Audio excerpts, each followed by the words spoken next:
আসসালামু আলাইকুম। এখন দেখবেন সংবাদ শিরোনাম। নানা দাবি তুলে নির্বাচন বানচাল চেষ্টার অভিযোগ মির্জা ফখরুলের। ইসলামের কথা বলে বিভক্তি সৃষ্টির চেষ্টা করছে একটি দল, মন্তব্য সালাউদ্দিনের। নির্বাচনের আগেই গণভোট হওয়া উচিত, লন্ডনে বললেন জামায়াতের আমির। নির্বাচন কমিশন ভাগাভাগি হয়ে গেছে, মন্তব্য এনসিপি নেতা হাসনাতের। প্রধান উপদেষ্টার সাথে তিন বাহিনী প্রধানের সাক্ষাৎ, সুষ্ঠু ও শান্তিপূর্ণ নির্বাচন আয়োজনের প্রস্তুতি নেয়ার নির্দেশনা দিলেন ডক্টর ইউনূস। বিএনপি বিজেপির পাল্টাপাল্টি কর্মসূচি ঘিরে ভোলায় তুলকালাম, ঐক্য বিনষ্ট করার চেষ্টার অভিযোগ বাংলাদেশ জাতীয় পার্টির। শাহবাগে ৪৩তম বিসিএস নন ক্যাডার প্রার্থীদের সাথে পুলিশের সংঘর্ষ, বেশ কয়েকজন আহত, লং মার্চ টু যমুনা ঘোষণা। আবারও টেস্ট অধিনায়কত্বে ফিরছেন শান্ত, টেস্ট চ্যাম্পিয়নশিপের নতুন সাইকেলে ভালো করার আশা বিসিবির। এতক্ষণ দেখছিলেন সংবাদ শিরোনাম, এখন দেখবেন বিস্তারিত। ফেব্রুয়ারিতেই হতে হবে জাতীয় নির্বাচন, আর নির্বাচনের দিনই উঠতে হবে গণভোট, এমন মন্তব্য করেছেন বিএনপি মহাসচিব। তিনি বলেন, নানা দাবিতে নির্বাচন বানচালের চেষ্টা করছে ধর্মভিত্তিক একটি দল। তারা ৭১কে অস্বীকার করে ২৪কে প্রতিষ্ঠিত করতে চায়। জনগণকে বিভ্রান্ত করে বোকা বানিয়ে যে সংস্কার, তা মানে না বিএনপি।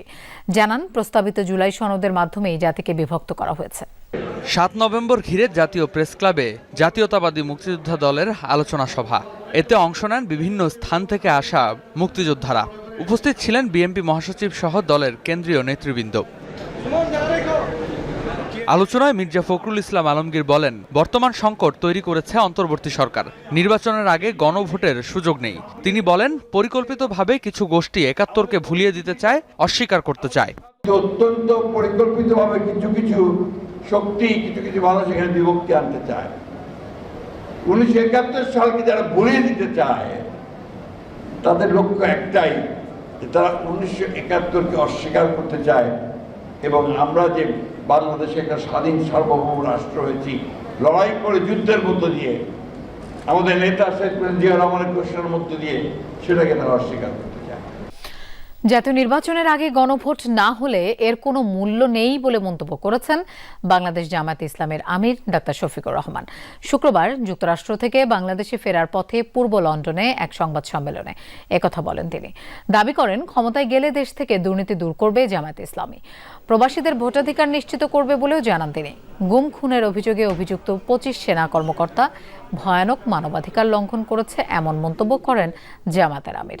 একটাই প্রত্যাশা, যে সমাজে কোনো অনিয়ম এবং বৈষম্য থাকবে না, আর সকল অনিয়ম এবং বৈষম্যের মূলে হচ্ছে দুর্নীতি। এই যে সকল ক্ষেত্রে দুর্নীতির মহাশয় লাভ, এইটাকে যদি গোলা টিপে ধরা না যায়, এই সমাজ বাঁচবে না।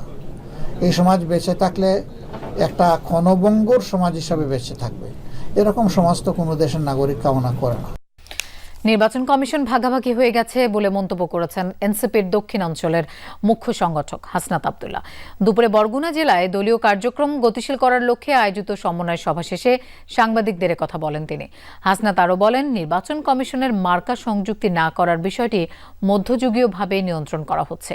এ সময় আসন্ন সংসদ নির্বাচন স্বচ্ছ ও নিরপেক্ষ হওয়ায় শঙ্কা প্রকাশ করে তিনি বলেন, নির্বাচন কমিশন তার অবস্থান পরিবর্তন করেছে স্বেচ্ছাচারীভাবে।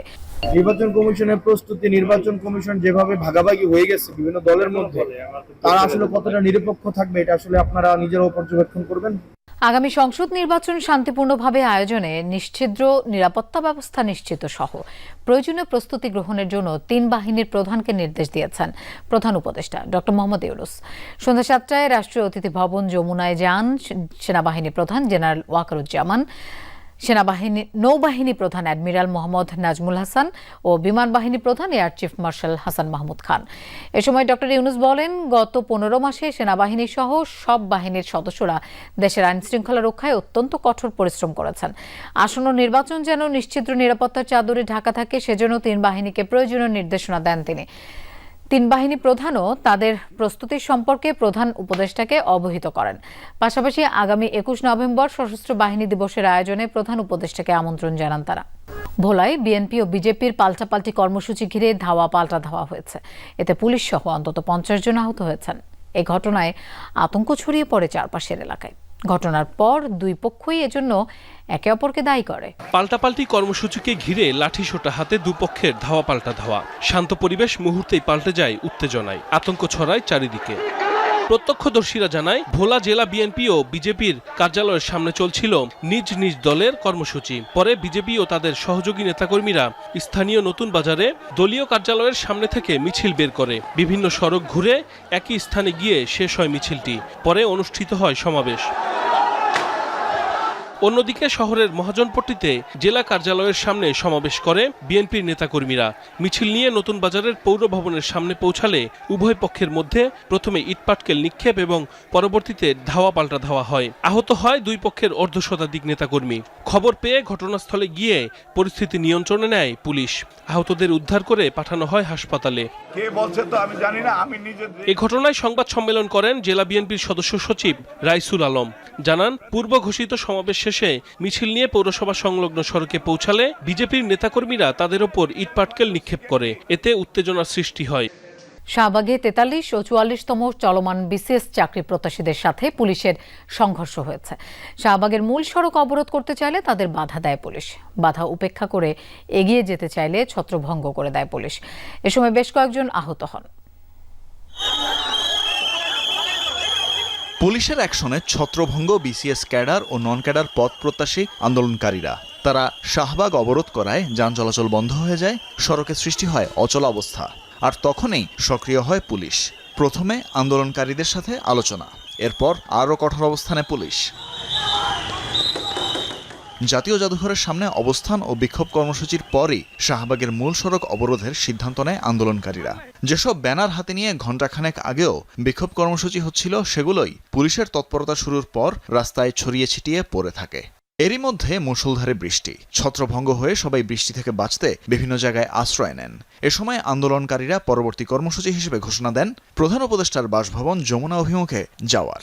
বেধরম পিটায় আমাদেরকে, এবং আমাদের 10 জন এই সহযোদ্ধা এখানে এই পরিমাণ পিটায় এবং কাউকে কাউকে থানার ভিতরে নিয়ে পিটায়। আমরা কিন্তু আজকে যমুনার দিকে রওনা দেই নাই, আমরা শুধুমাত্র ওইখান থেকে ঘুরে এসে আবার ওই জায়গায় যাইতে চাইছি।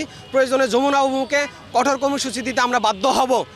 আন্দোলনকারীরা জাদুঘরের সামনে বিক্ষোভের সময় বাংলাদেশ সিভিল সার্ভিসে যোগদানে ৪৩ ও ৪৪তম সহ চলমান সব বিসিএস পরীক্ষায় অংশ নিয়ে বৈষম্যের শিকার হওয়ার অভিযোগ করেন। 23-এর বিধির যে সংশোধন লাগবে, সেটা চিফ অ্যাডভাইজারের অফিসে যে মুখ্য সচিব আছে সিরাজউদ্দিন মিয়া, উনি হচ্ছে কি সেটা কার্যকর করতেছে না।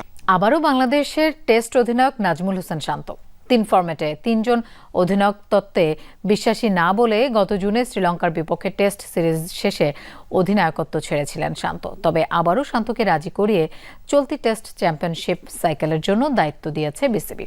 এমন আস্থার প্রতিদান মাঠে দিতে চান বলে জানিয়েছেন শান্ত। আমি বাংলাদেশ দলের অ্যাজ এ টেস্ট ক্যাপ্টেন হিসেবে স্টেপ ডাউন করছি। আমি টেস্ট ফরম্যাটে আর কন্টিনিউ করতে